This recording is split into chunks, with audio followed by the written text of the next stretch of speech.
What's up, everybody? Those of you who don't know who I am, my name is Matt, and there's my phone as usual, and all my notifications saying I'm live. It's good to know. With me tonight, I have a very special guest. Very special. This gentleman right here, Dave Gibb. Dave, how are you tonight? I'm just fantastic. So Dave had a little vacation. It sounds like a workation, as I call it, but still vacation. And he was kind enough to join me this evening, and somehow he agreed to come on here. So I'm very grateful for you to do that.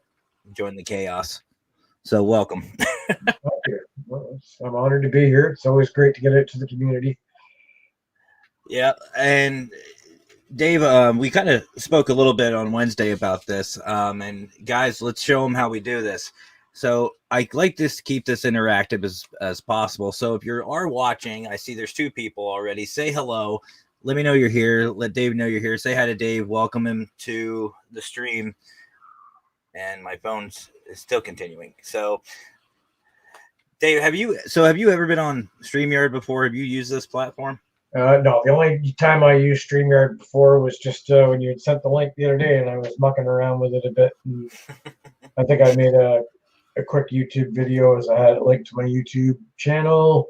I haven't had the greatest of luck. I'm not exactly a tech genius, so I haven't had the greatest of luck when it comes to podcasts and all that noise. I was doing some podcasts on Anchor before, through Anchor or whatever, and didn't really get the traction I cared for, so I stuck to just filming for YouTube and uploading. That I know how to do.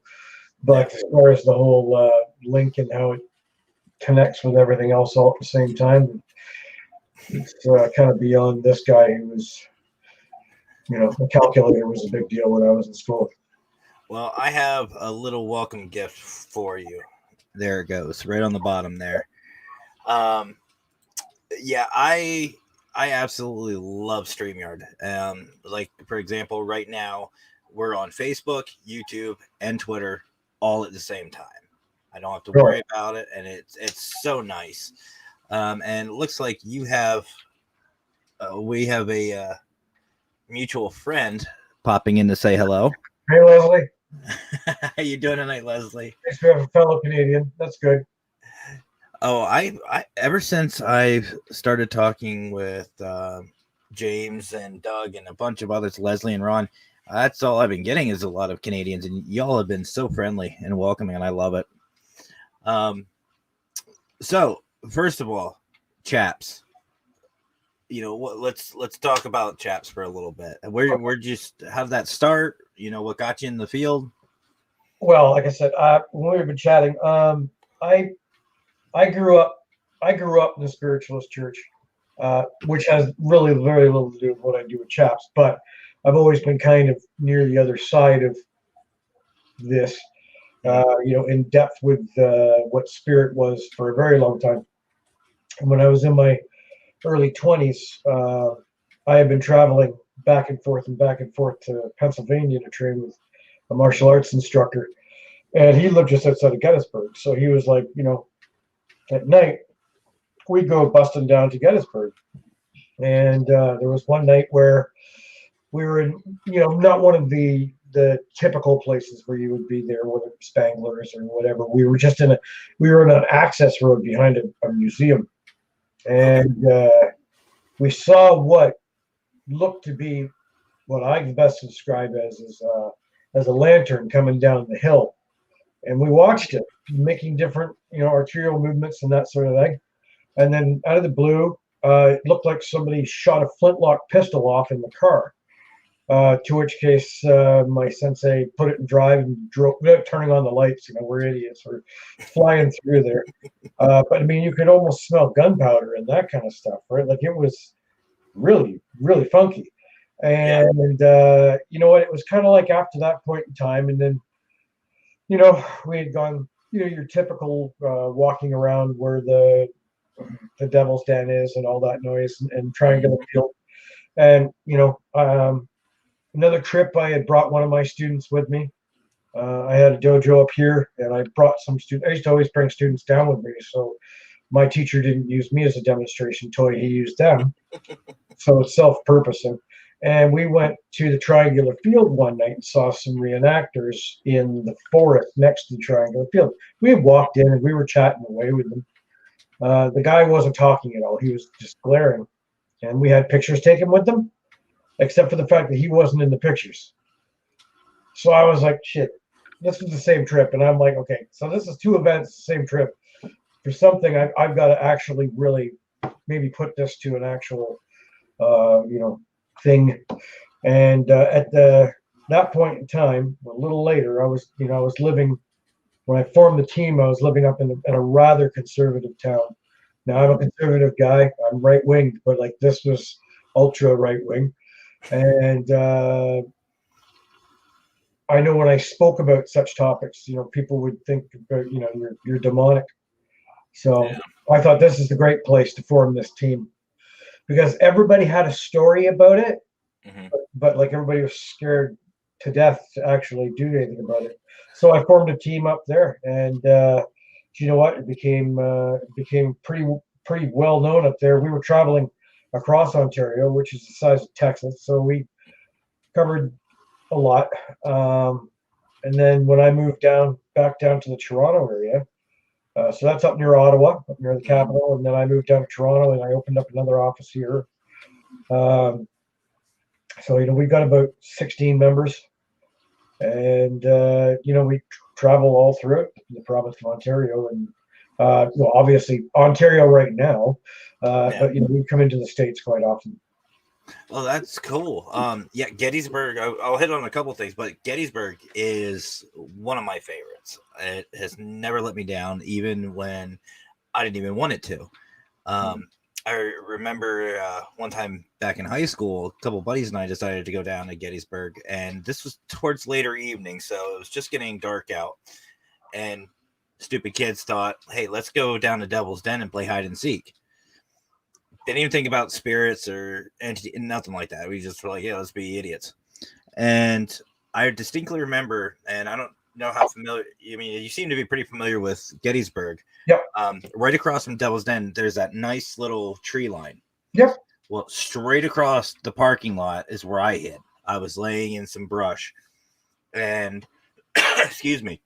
And one of my buddies, I heard him in the distance say, "Ready or not, here I come." And you can see him wandering around. And as I'm laying there trying to be quiet, giggling to myself, I heard what sounded like cannon fire. Yeah. And this was right over my shoulder. It was loud.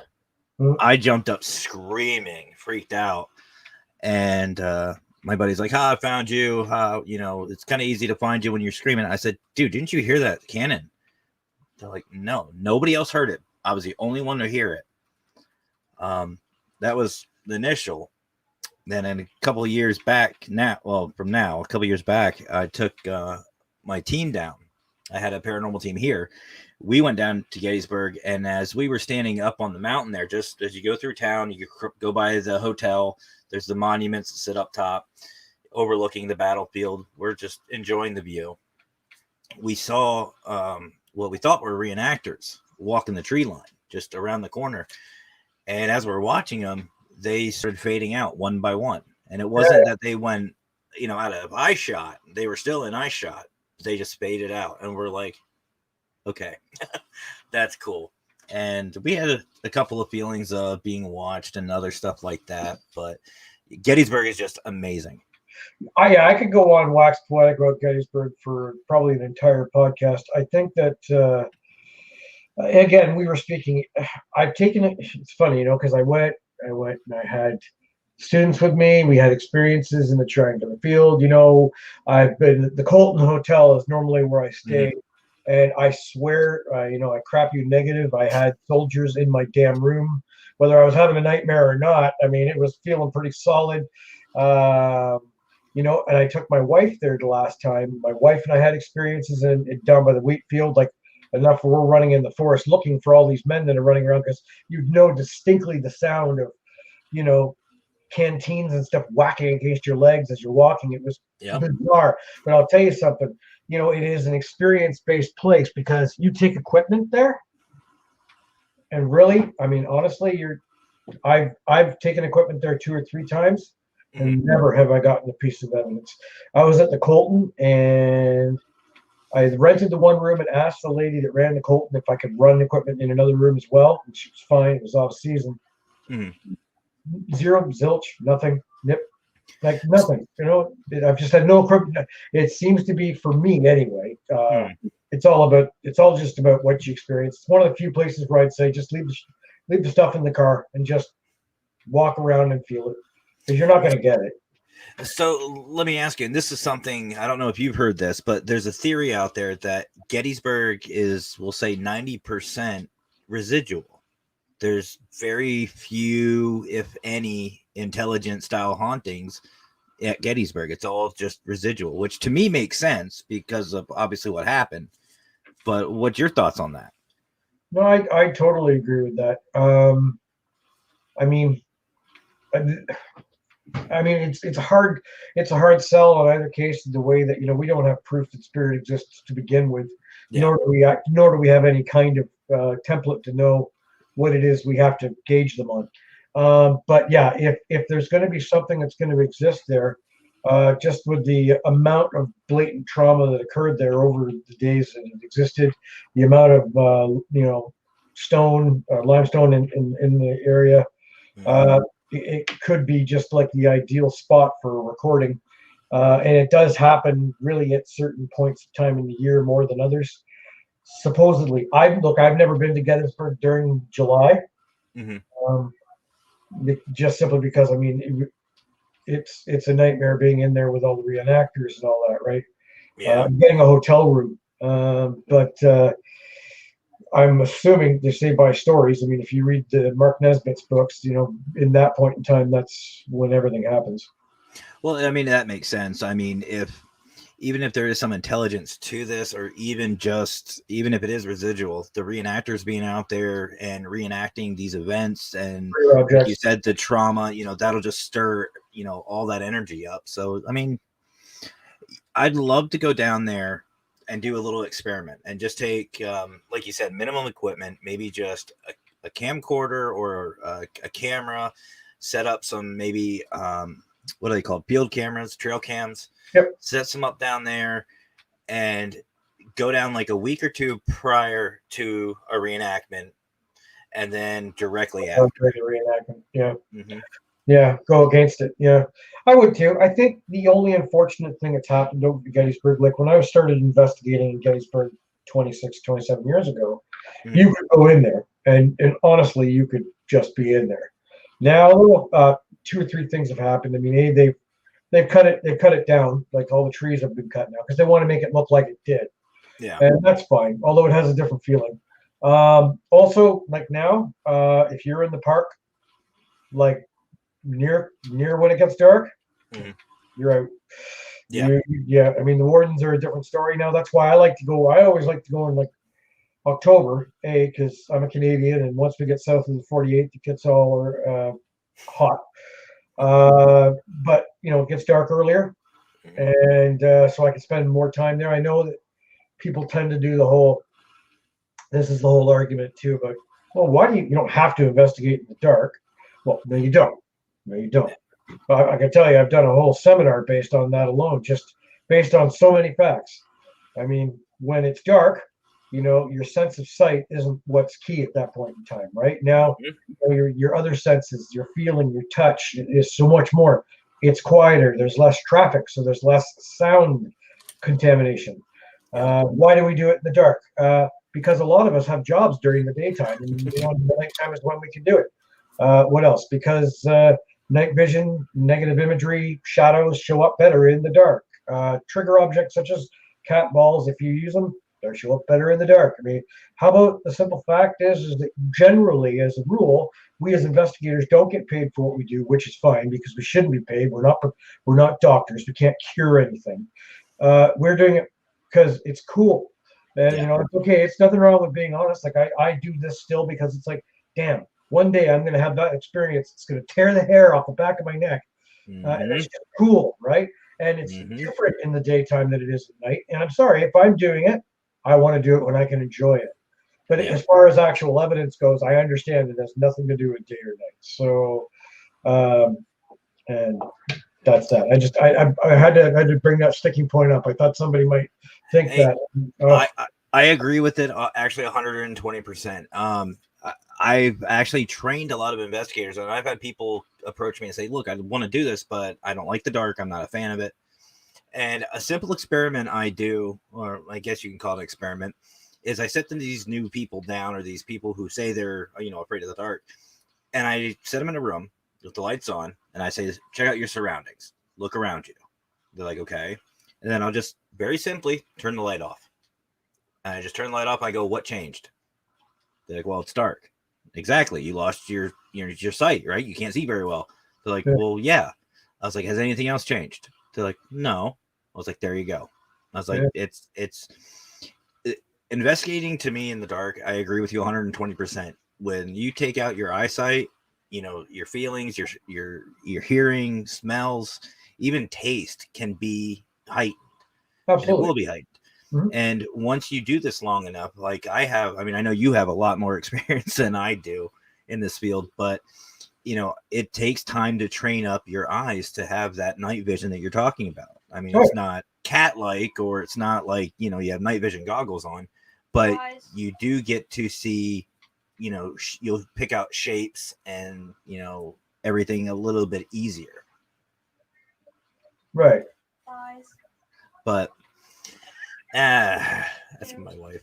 Playing a good video game in the background, I guess. Yeah. I don't know what she's playing. Newt. What are you playing? Call of Duty. Well, she's playing Call of Duty. All right, so you tell her I have not touched a video game since Atari 2600. So Dave hasn't played a video game since Atari. I've never played one without a joystick. And then there's the other half of Leslie. Oh, there's Ron. What's up, Ron? How you doing tonight, buddy? Again, I will say this again. I has cat vision. but I guess so it don't count. I didn't say you didn't count. But so I heard a little rumor, and I have to ask this, and it's not really much of a rumor, but I heard you are a TAPS family member. Is that correct? Yep, have been since 2008.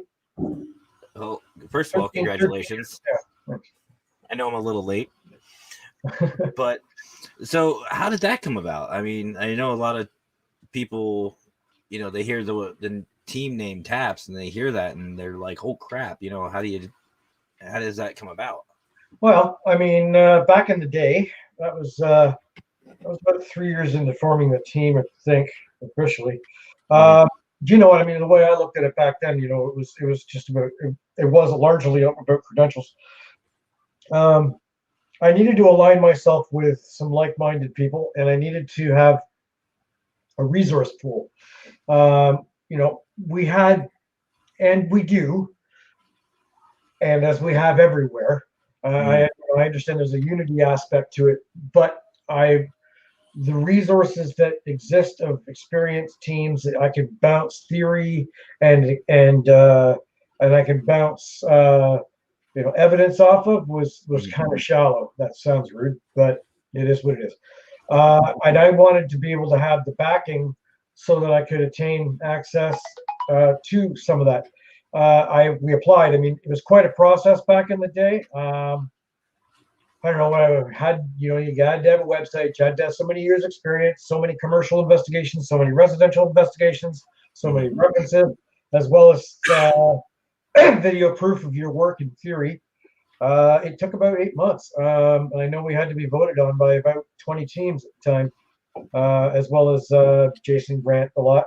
So we got on, which was great. In a number of years, I became the international liaison for TAPS. So I was managing all the teams that were over in Europe, which was neat. I did go to Europe. I flew to Amsterdam and met with one of the teams over there. That was a fun job. And then when we would have the TAPS family reunions in the States, which was nice because it's nice to get the guys off the show in the way that they're not at a Paracon, they're not at a fan festival. They're just able to just crack open a beer and be normal. First 2 years we had it at their resort in New Hampshire. They owned a resort. They've since sold that, of course. So we had a very good time because all the other Chaps family teams from the States went up. Some came over from Germany and Europe. And, we just sort of, there's no pressure to act a certain way. And, like I told my guys were all like losing their mind because Jason was there and that. And I'm like, just let them come to you. Don't worry about going to them. Just, they will. And it was very like, we were up with Grant till 4:00 in the morning in a hotel room throwing chocolate chip cookies at each other's faces and made poutine in his hotel kitchen. You know what? And then luckily enough, I was very fortunate enough that for the next few years, I was the host then for the charities that they ran. So we, Chaps used to run a big donation and charity event, like a charity auction to raise money for, whether it be the Humane Society, Hasbro Children's Hospital, whatever. It's been a good time. We were supposed to have the reunion in Gettysburg the last 2 years, but unfortunately that's been waxed. But we've been all across the states to have these reunions every year, and it's nice when you see them on a different level. Yeah. Like a fan expo level is kind of like, oh hey, nice. But like when I know the one night KJ McCormick and myself. No, he just kept bumming cigarettes off me. I remember that. But we were sitting on, a bench in, I think it was Lake Oneida down in the Ozarks. I don't know where we were exactly at a resort, and it was just nice to chat till 7:00 in the morning until we decide you got to go to bed. You know what I mean? You get the realness of them. Yeah. And they're really good guys. They're really big man children. Aren't we all? They're huge man children.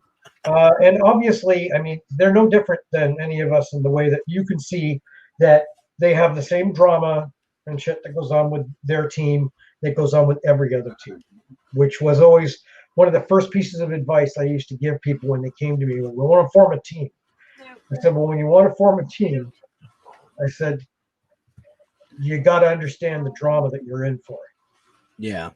Here, give me 1 second, Dave. I'm sorry. Yeah.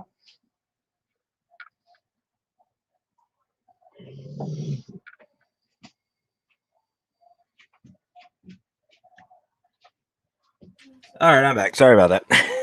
Father-in-law has a question for me. So they're human like the rest of us. So, and they're going through enough of their own kibosh that they've been through for years. And it looks like Ghost Hunters has gone back to Jason now. So, I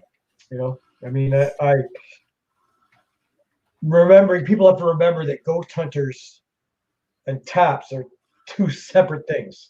Yeah. Ghost Hunters is owned by Craig Pilligan, and Taps is Jason Hawes, right? Mm-hmm. It is what it is, and all the shows have to have production, but they all have crap that goes on. Yeah.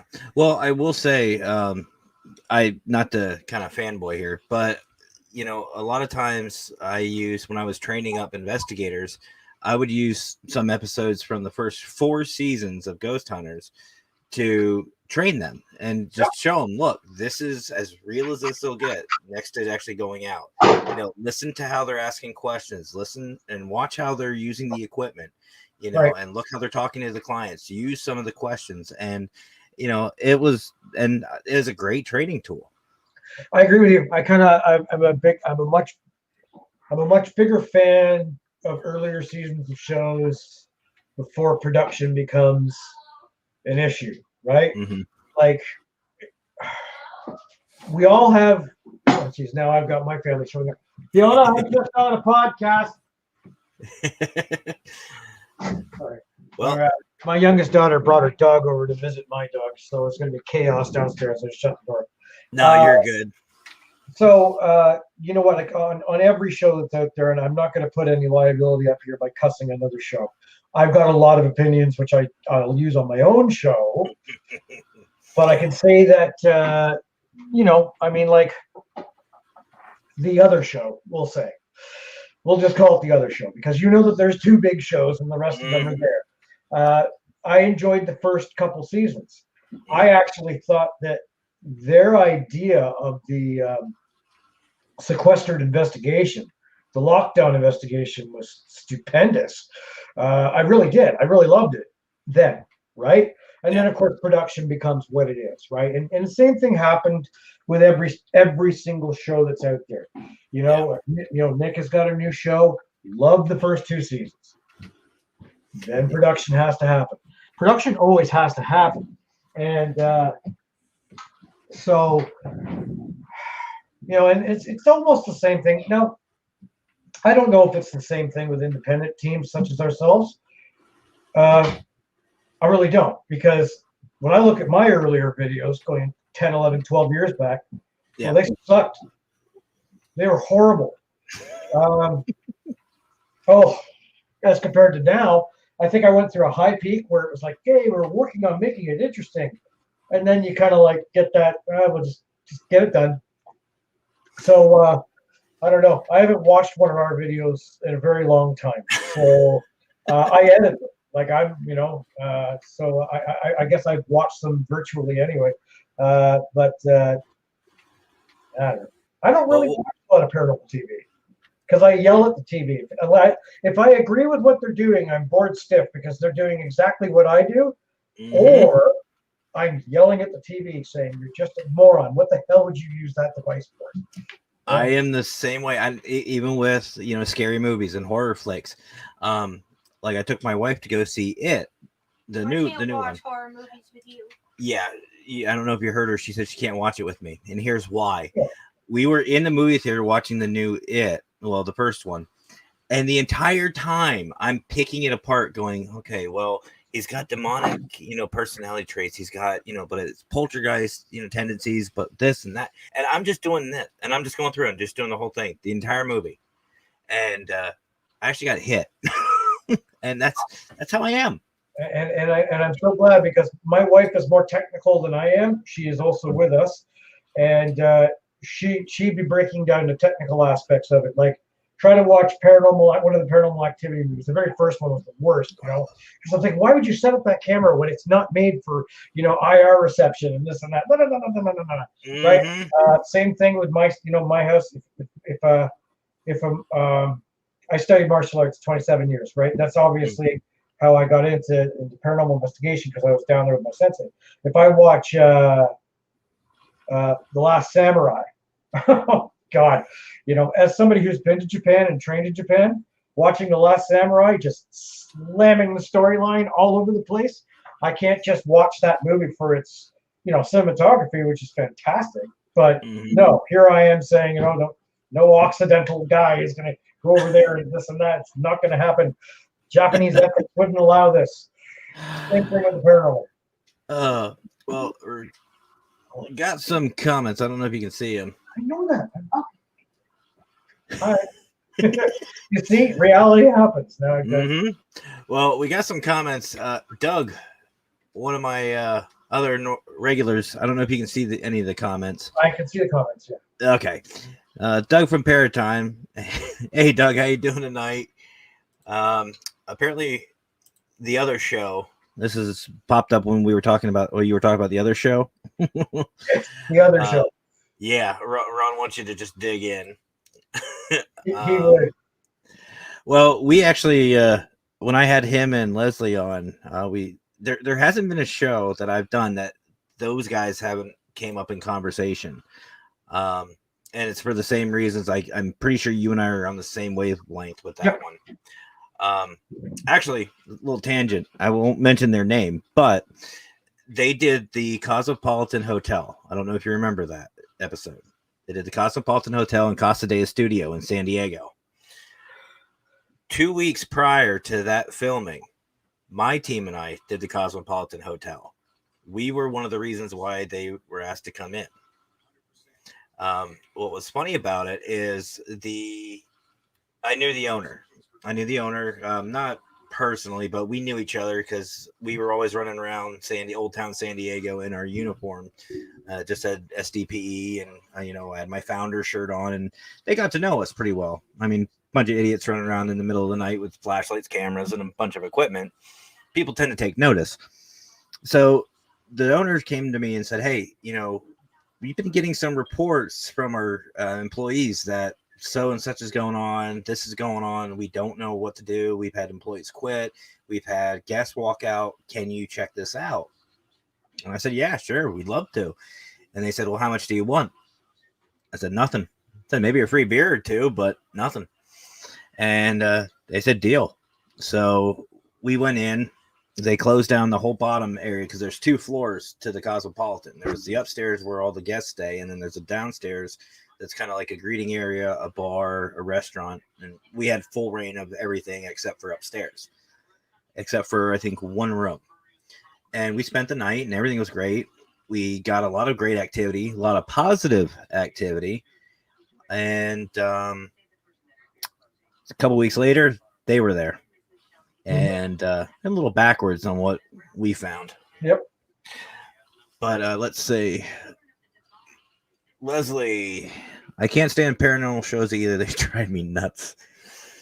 And, I get it. I get that there's ratings. It's their job. They have to make money. I understand. But when you call yourself a reality show and then you start throwing in crap like that just for the ratings, I got myself in a bit of hot water, and at least I'll bring these topics up because I was confronted by Jay and Grant about it. They came to Canada and did the Cornwall jail, and that's a hotel of sorts. Sorry. Well, I did the investigation 2 weeks after they did it. Nothing with Old Fort Henry. It's lame, it's boring, it's a snore show. I keep calling it a hotel. The jail, I debunked all 3 pieces of evidence that they put on TV on my video. Well, I guess they saw that. Oh. So I went to the reunion about 6 months later, and they pulled me into a room because, of course, I was in Chaps Family Management, so they were going to have easy access to me. Yeah. And kind of gave me shit for that. But that's okay because I said we're investigators. And if we don't audit each other's work, if somebody wants to go find something that I did and claim and debunk it, fabulous. Yeah. That's what we all do. And they were fine with it. You know what I mean? It's kind of like don't make something up. Be honest about what you're doing and be honest about what you can do. Mm-hmm.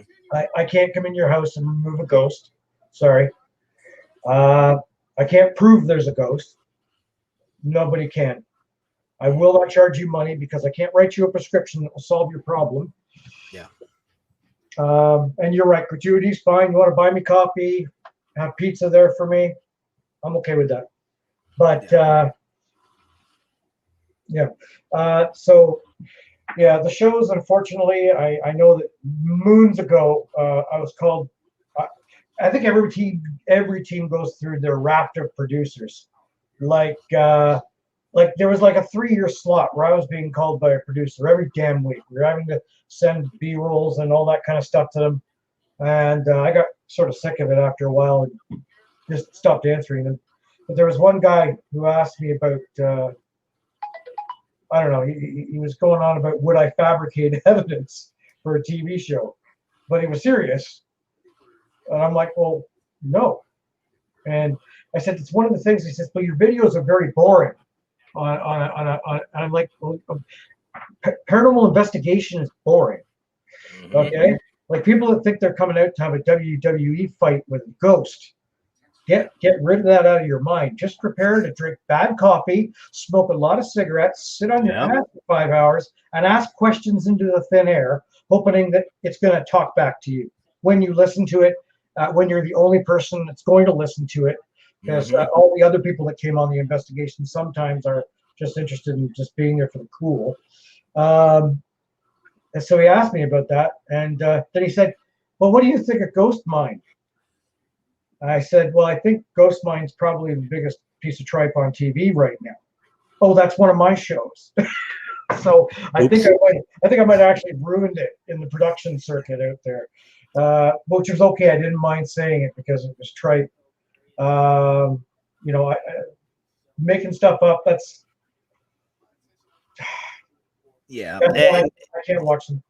and actually, there's a guy. I don't know if you caught any of my shows, but one of my regular guys, one of my buddies, his name's Scott Morton. He runs Warren Area Society of Paranormal, WASP, I've heard. and him and I were just talking about this Wednesday. He called me about he's doing something, and I'll talk to you about it here in a little bit for the community. And we were talking about that and planning this little event, and you came up in conversation. He asked if how our meeting went, and I told him, I said, hey, everything went great. We seemed to have a great time. I said we're excited for Friday, and we started talking about if that opportunity came out for a TV show and stuff like this, how would we handle it? And I said, honestly, I've done TV. I've been on an episode of this one.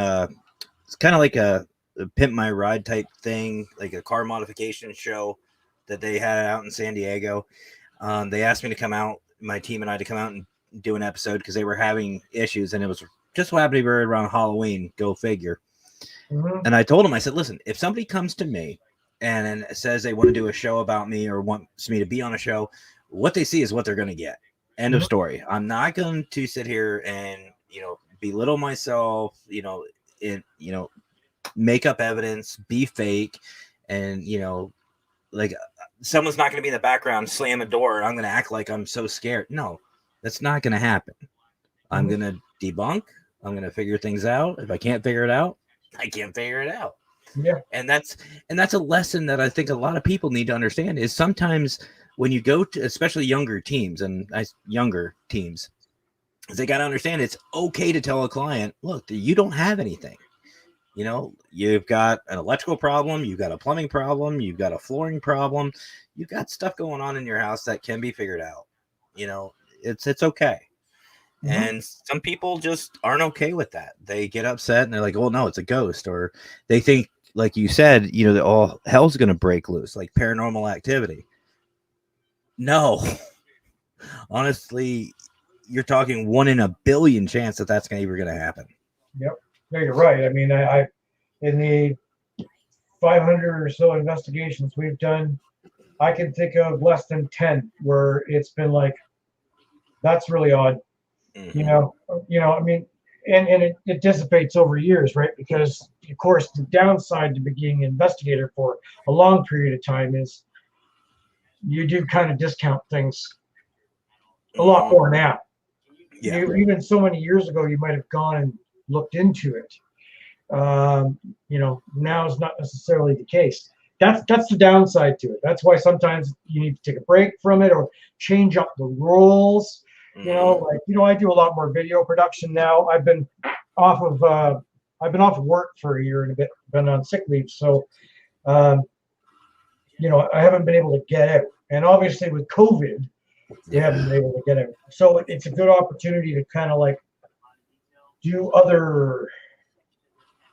I'm just reading Doug's comments down here. Yeah, I was reading it. He's got a great point down there. And I'm going to step to that point in just a second. COVID did present a great opportunity to teach people how to research. It taught people, okay, what can we do to stay busy while this is going on? Yep. Blah, blah, blah. And it's really when you really see the salt on your team, when you see people that just disappear and don't do anything because they're not out on a cool investigation.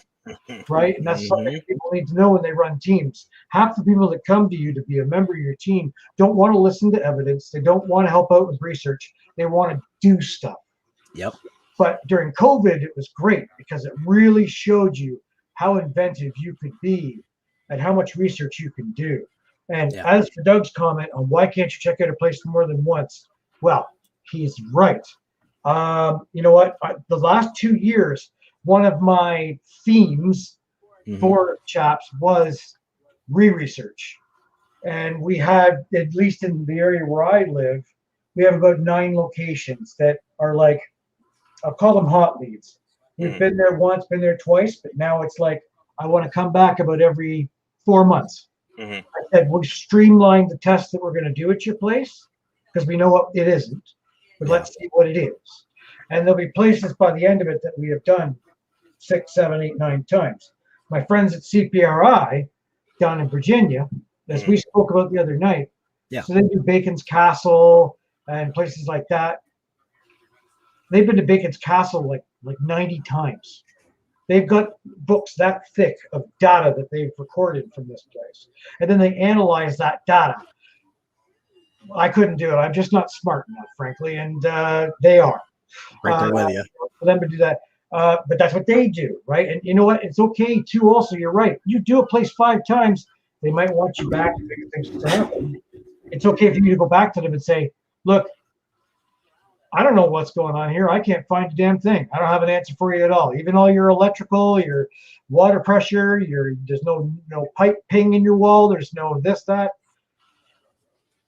I can't find it. You better find somebody else. Yeah, and you're absolutely right. And actually, I out in San Diego, when I was running a team out there, I had a bunch of places that I had as what I call them training sites. Yeah. And we would go out to these different sites, and we had at least 7 or 8 of them, I want to say. Yep. And we would go out there. I mean, we were out for almost 2 years straight, almost every night, just at a different location. We'd meet up after work, and we'd just go out until it got dark, or till after dark, or till midnight, or whatever. And we'd investigate these places, and we just do a round robin. And you know, it's good to do that, but you're absolutely right. You know, there's more to being an investigator than just being out in the field. Whatever you collect, no matter if it's a 5-minute audio piece or if it's 5 hours, you got to listen to it. That's part of it. Your job's only half done. I trademarked the term as the investigot, which is basically a warm body. And I've always said to my team, I'm like, if you're planning on being a warm body, you know, you'll be noticed eventually by people on the team. Most of my guys have been with me for 7 to 15 years now. So, I mean, we have a new body that shows up and they're all gung-ho to come do an investigation. And then when I present the link, I said, okay, here's a, I think it's SoundCloud we use. Here's SoundCloud link here. Go to the audio file, go over it. Give me your peer view. Mm-hmm. You know, 5 days later, you know, I look in, you know, nobody's bothered to log in. Nobody's bothered to check it out. See, you know? We used to do get-togethers, especially for clients. I mean, especially for clients. We would get together a day, not the day after, but the next day after an investigation for a client's home. And I would tell them, listen, when you go to this client, make sure you take the next day off, or, you know, you have the day off, and we're going to watch video. We're going to listen to audio.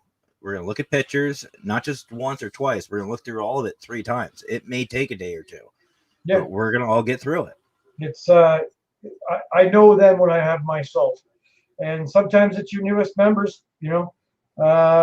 What did Doug say down here? Any tips for outside investigations for better audio, video, capture of anything, recording? Outdoor investigations. That's a really hard gig for me there, just because I avoid outdoor investigations like the plague. You know, to me, it's like, I like graveyards. I like walking through them. I think they're neat. But unfortunately, it's kind of like, okay, like we'll bring it down to COVID vaccine. If the COVID vaccine was 1% effective, you wouldn't bother with it. Well, if you're going to do an investigation where 1% of what you gather can be, you know, ideal, you probably wouldn't bother. You're going to get lots of orbs. That's enough said. Lots of okay, and I'm going to be honest with you, you know, 25, 27 years into this now, no, I don't have any great tips other than just go out and enjoy it for its experience rather than its evidence. Take the pictures just for its neat pictures, but please don't go on to one of the 75,000 Facebook groups that talk about the paranormal, throw a picture of a bug and then say, this is paranormal, I'm pretty sure this is my aunt. And then when 15 people say it's not, you lose your mind on them. Yeah, I see a face.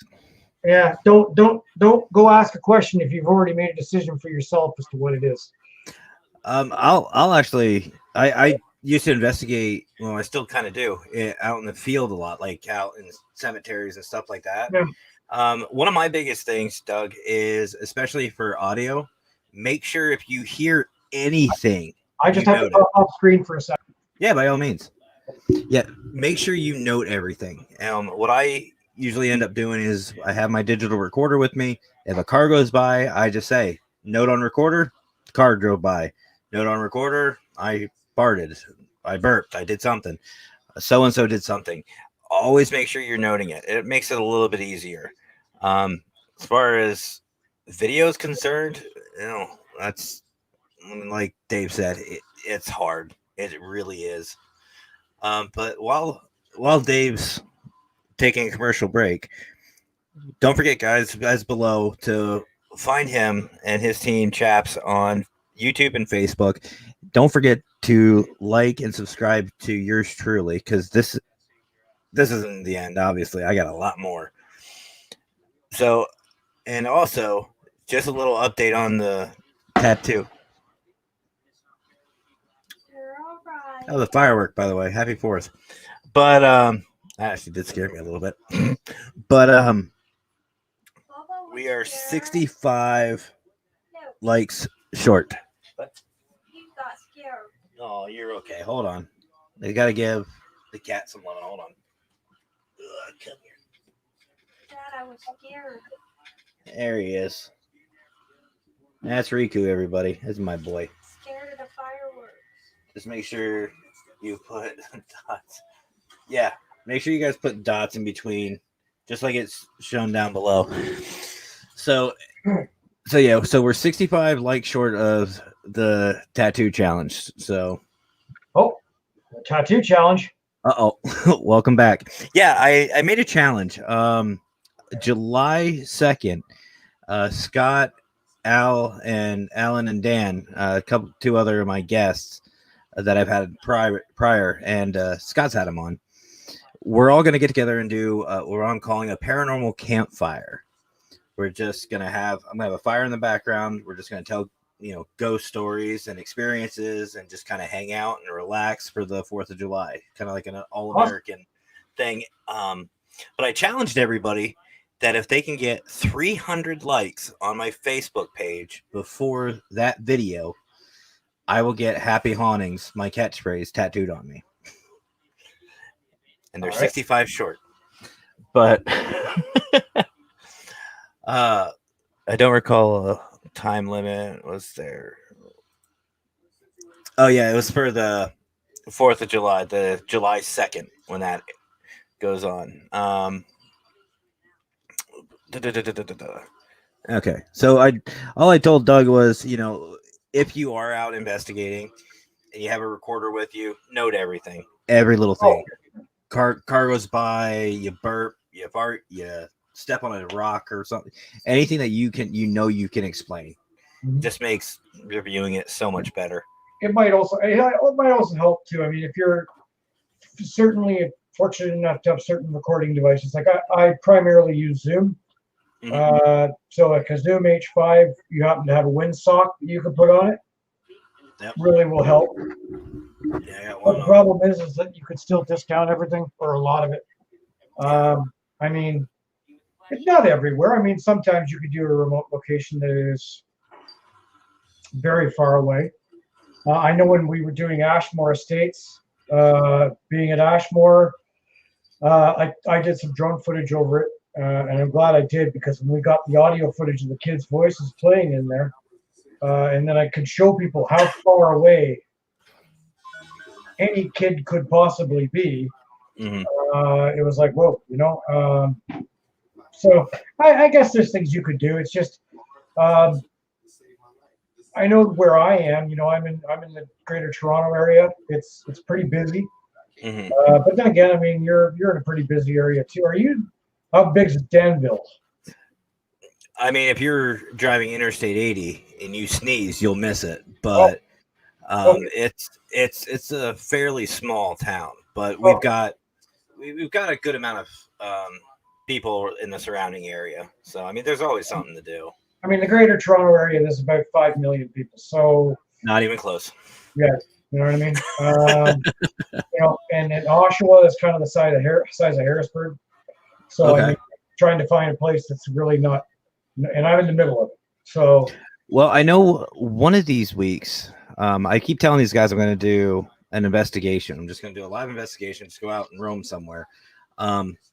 Actually, one of my customers, I work for Domino's, and this night I was being a driver. One of my customers saw a paranormal consultant on my truck, and she asked me about it. We started talking, and she said, what you should do is walk down Mill Street, which is the main street of Danville. She goes, I hear horse and buggy, I hear a bunch of different things all night long. And I'm like, so that might be something I do. It's a low light setting. Yeah. So it might be an idea. Hey, why not, right? And especially now when things are just kind of slowly getting going. Or I don't know how it is down there. I know up here we just went into phase 1 today, which was outdoor patios are allowed to open with like 4 people, but you're allowed to have 10 people outside, no gatherings inside. Well, maybe for PA, it seems to be the general gist of it is if you're fully vaccinated, you're allowed to run around with no mask. Not really restricting too much. I know most restaurants are back to full capacity. I guess it just depends on the business. Yeah. See, they're thinking that we're going to be able to get haircuts in the fall. Oh, and our masks, the mask mandate for everything was extended until October, just 2 days ago. Oh, so, geez. And as far as second, like I've had my first shot, but most of the guys, I think 4% of Canada's had its second shot. I've actually had both of mine. It's incredible. I don't know. I mean, well, it looks like you have a question in here. Dave, how do you guys get the money for the distant trips and fees for some of the properties, etc.? Easy. We pay for it. I mean, if we when we rented Moundsville, we did Moundsville. Mm-hmm. And we had to come up with, we basically went to the team who wants to do it. I have a team of 16 people, possibly take a guest or two along with us, maybe a wife or something or a husband. A lot of the times I'm very big into co-investigation. Like anybody like Ron and Leslie will tell you, I'm very into getting together with other teams for a couple reasons. Hey, I want to feed off ideas they have because look, I've been at this for a long time, but I've gone out with junior teams and seen something that they've done, and I've been like, whoa, that's a great idea. So it is what it is. But so we might get together, like say Moundsville, we got together with cops, and I think one other team, and then we just kind of levied what the money would cost per person, right? Like we made it a road trip, and then we took 7 cars down, 15 hotel rooms, and partied for 2 days. It happens that way. Like when we would travel across the province, when we first started, we were up in a town called Pembroke, which is northwest of Ottawa. So we'll say 15 hours north of you. Well, let's see. It used to take me 13 hours to drive to Gettysburg. Okay. About 2 hours north. Okay, so about 9-10 hours north of you. Yeah. And we would go down towards Windsor for a case, so that's near Detroit. Mm-hmm. That's right across the river from Detroit. So we would travel 450 miles to do a house, right? Because we gave our word to Chaps that we would cover Ontario. And we still do. We're still the only Chaps team in Ontario. But you got to come up with the money. So, you all ram into a minivan and, everybody throws $20 in for gas. You all share a really, really crappy hotel room. A lot of our clients are very good to us. Yeah. We'll show up. That particular client, we didn't have to get a hotel. They put us up in their basement. They ordered pizza for us. They bought breakfast. Gratuities are fine. They're not demanded, but they're fine. I did have one customer that gave one of my guys a $50 gas card. a gift card for a gas station. They put it in his bag and told him to tell me about it later. Because I said, I'm not taking your money, right? Yeah. So, all right, I can't do anything about that. But yeah, no, it's unfortunate. We raise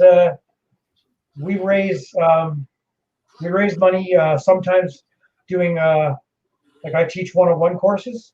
I'll go to a local theater and we'll do a public, and then I'll do, and I share the money with the theater. Say I'll charge $20 a ticket.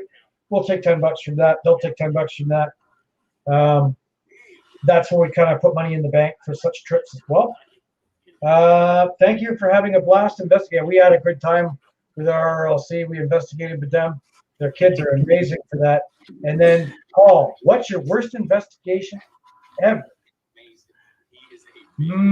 Well, let me see. If I talk about, like, I've had a heap of residentials. Whether it be a residential, we had one of our very first where they wanted us to do the basement of the home. That's okay.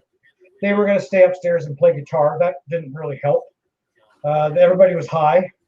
And we went down the basement, and one of my senior investigators was like, Dave, I'm getting really sick.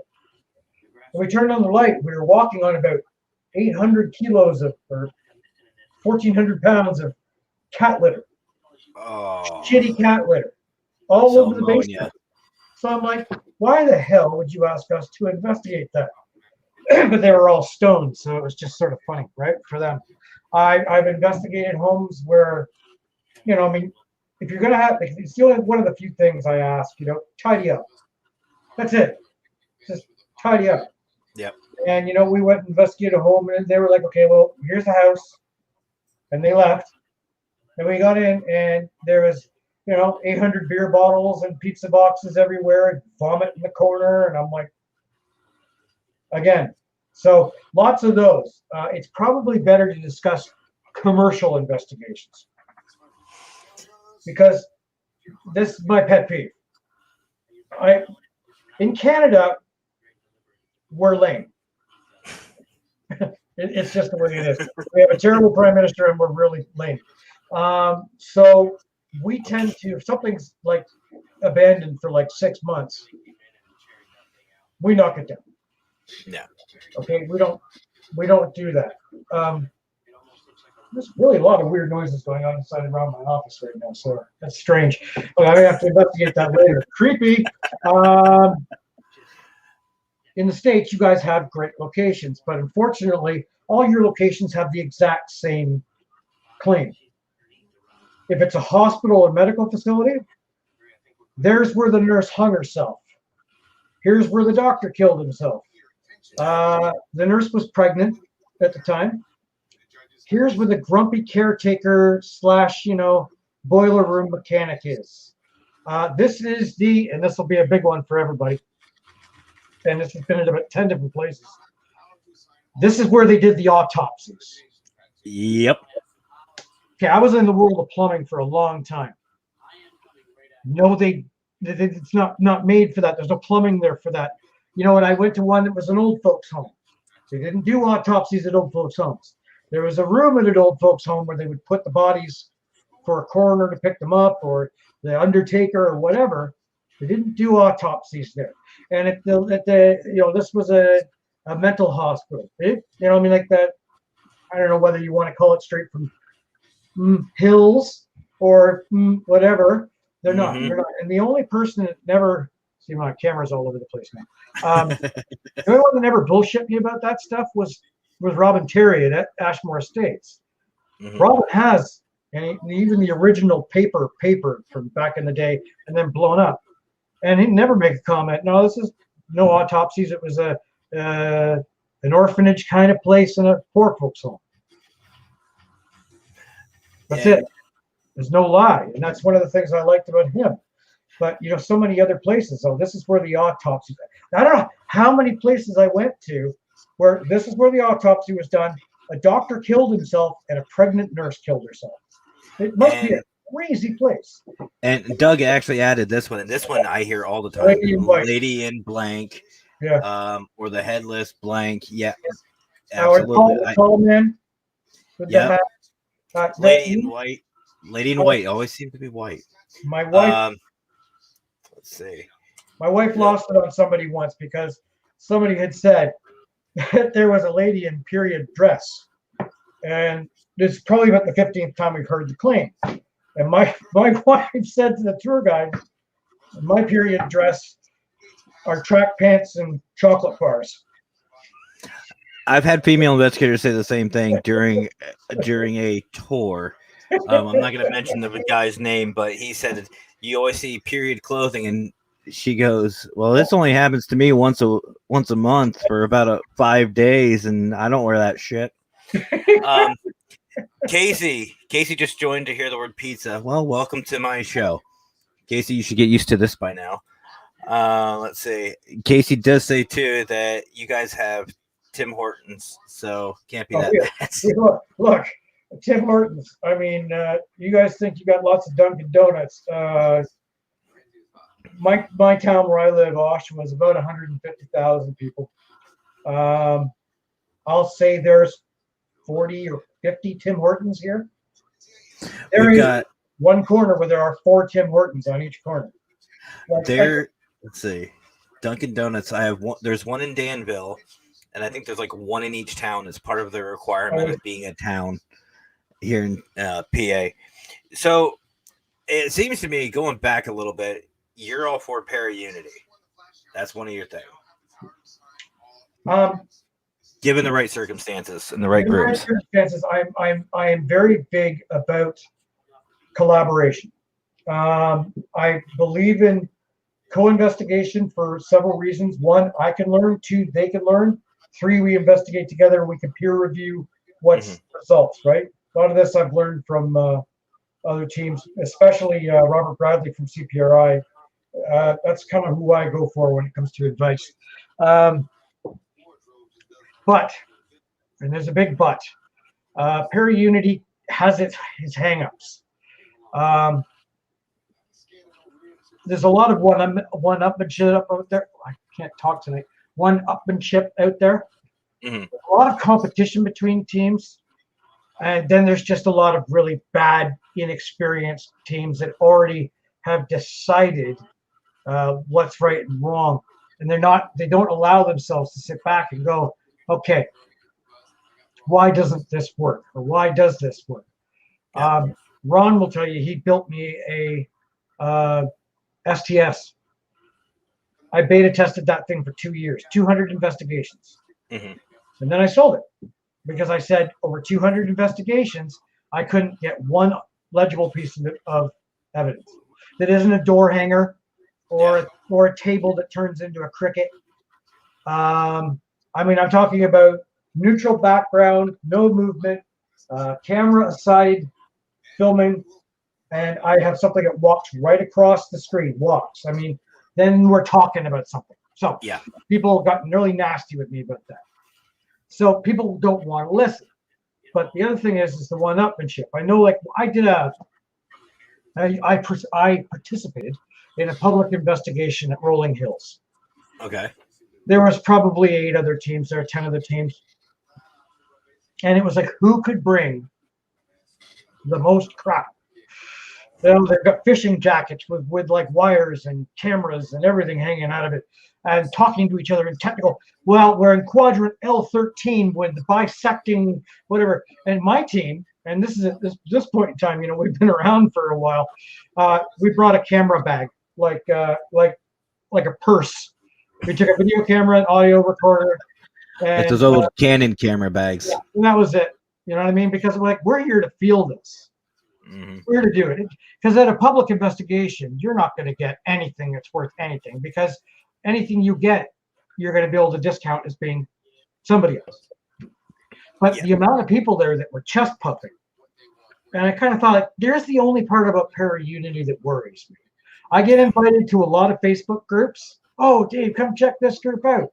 And all it is 700,000 people on there talking, hey, look at this picture. There's a face in the orb. And I'm like, first off, how many here are actually investigators? And B, are you putting it up there for an opinion? Or are you putting it up there so everybody goes, yes, I see the face? So, yeah, I'm very into paranormal collaboration. So the idea of paranormal unity, yes. Well, that is kind of why I did my name's over here. There we go. I'm still getting used to the directionals here, but that's why I'm calling myself a paranormal consultant. Basically, do everything like a team would, but kind of solo with my wife, solo with wife. But still do investigation stuff like that. But it actually kind of helps free me up to help other teams out. Like for example, Scott's team. We traveled up to Warren, Pennsylvania, up near Erie, to help him out with this ghost hunting course class he was doing for this little event.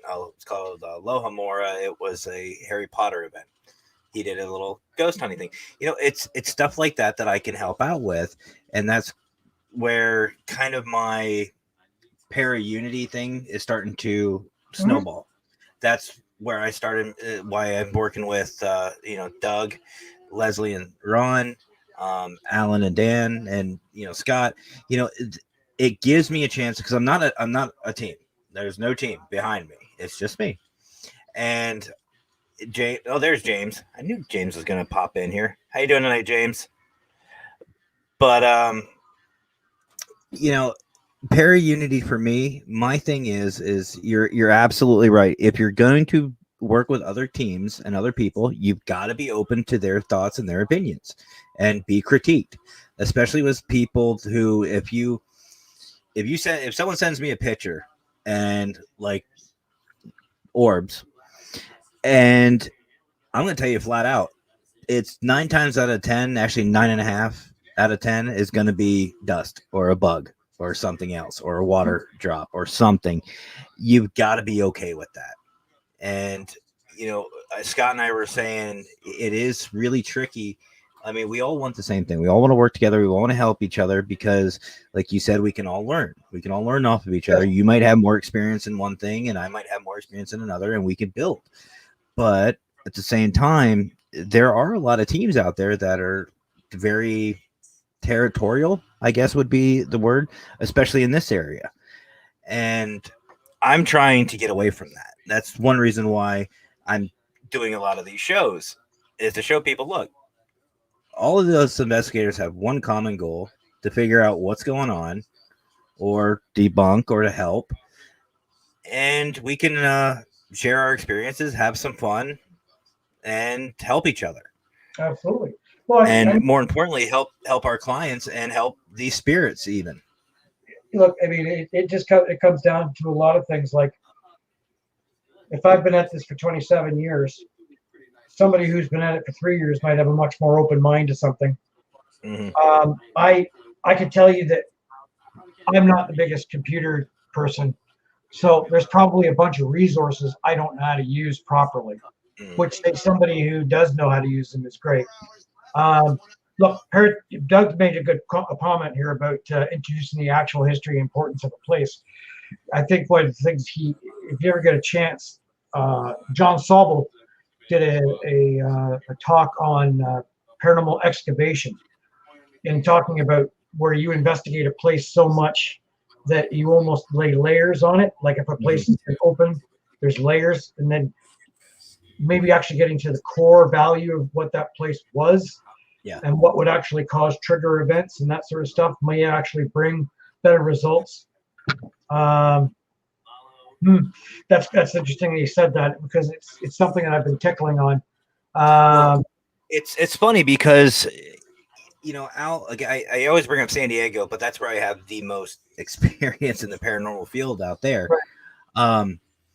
There is a place called Mission Hills Park just outside of Old Town San Diego. Little backstory: it used to be a cemetery, but then it fell into disrepair. Nobody wanted to come up and take care of it, so the city moved a lot of these quote unquote celebrities headstones and made a little like monument and turned the whole cemetery into a park. Did not move the bodies, didn't do any of that stuff, and just bulldozed the rest of it. Yeah. Well, one thing I teach people is I tell them, look, it's not just recorded history. It could even be beyond that too. It depends on the land. It depends on the history of the location. And part of that is finding pieces of evidence that might be part of the past. And we were out investigating one night and found a piece of glass that was almost looked like a bottle, but it wasn't complete. Took it to the Historical Society, had someone actually, a professional, take a look at it, and they dated it back to the Great San Diego Fire. Oh, and that's the thing. We are, in my opinion, glorified historians. That's all we are. And I think that is really cool because most people are like, I always say to people, as they ask me, why are you doing this? It's like, well, when was the last time you talked to somebody from the 1700s? You know what I mean? When are you, having these experiences? When, we get an amazing opportunity to go to certain locations that most people won't even think about going to, that, it's quite literally living history. agreed. I mean, that's and getting the real gig out of it. And you're right, trying to actually get the real story. That's fun too. I mean, especially I never go by what I'm told when I go to one of these places. Yeah. That you can go to. It's just no point because they have the marketed story that they've created, or Well, there is. I'm not going to give out the name, but there is a home in San Diego. Begins with a W. Yeah, I know what it is. Yeah. Well, one of the local tour guides says that one of the kids was actually decapitated by the clothesline. They were running and just wrapped around this little girl and decapitated her. Started doing some digging. Come to find out, she died of yellow fever. It's like, okay, which one do I believe more? The one that's historically accurate, or the one that sounds a little far-fetched? Yeah. But we got to be careful, though, too. In my opinion, us as a paranormal community have got to be careful with a lot of these locations because they'll turn into a tourist trap. And sure. These spirits, I know for a fact we've caught EVPs of spirits saying that they just don't like it. They don't like all the people. They don't like, people wandering around their home. They don't like them poking and prodding. I mean, these spirits are not circus performers. So let's see. Going back here. Casey says she doesn't understand the territorial stuff with the groups. Basically, it comes down to kind of what Dave was talking about, the whole puffing up the chest. It's all, well, this is my spot. These are my clients. These are my people, and they're trying to lay claim. That's how it is. I don't know if it's like that up there, but down here, it's terrible. And then Doug, the real research and the truth behind a place. Not buying into what people say, urban legends versus public records. And I don't know about you, Dave, but in my opinion, it even goes beyond the records too, beyond recorded history. Who knows when you might run across that piece of evidence that's, predated. Yeah. So, and maybe we'll figure out one of these great mysteries of different locations on what really happened. So, but do you guys have anything? We've actually hit 1:15, if you can believe it already. But you guys have any questions for Dave? Or Dave, do you have any questions? No, I'm just chatting. Well, hopefully you're enjoying yourself. Of course.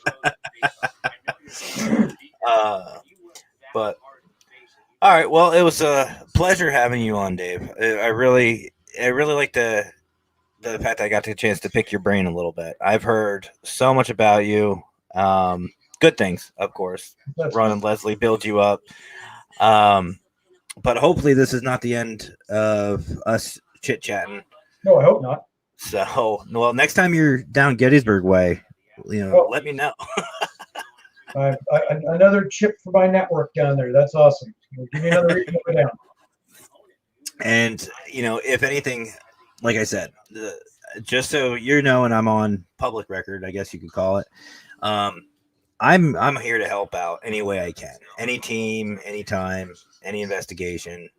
That's what I'm about. I want to be a resource for not just new investigators and new teams, but veterans and seasoned ones too. Even an extra set of hands just to carry equipment, I'm okay with. So, Well, thank you very much for joining me and taking some time to chat.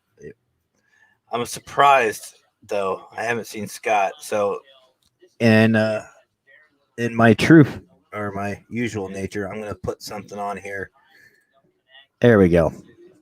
That's in a reference to Scott's co-founder. His name's Lee. Refuses to be on camera, so we Got him. so we're trying to get him on by just pressuring, peer pressure. So, all right, Dave. Well, you have yourself a great night. You too, my friend. Everybody else, ciao. All right, guys. Well, that was Dave. Really, really informative. I am so happy he gave us a chance to talk with him, find a little bit more about him, and learn about his team. There we go. Well, thank you guys so much for watching. Next week's going to be a lot of fun as well. I have one guest, maybe two in mind. We'll see. I have to talk and finalize some things. If not, who knows what it's going to be? We never know. This is more relaxed and chill, and I enjoyed it. It's very. Let's see, Doug. Very great info. Absolutely. Dave is one of those guys I can already tell to where if you have a question, he'll be more than happy to help you out. He's not afraid to tell you how it is. And I know we have fun, we joke around, but there is a serious side to what we do. And, Dave, in my opinion, is what we all strive to be. Him and his team. He very serious.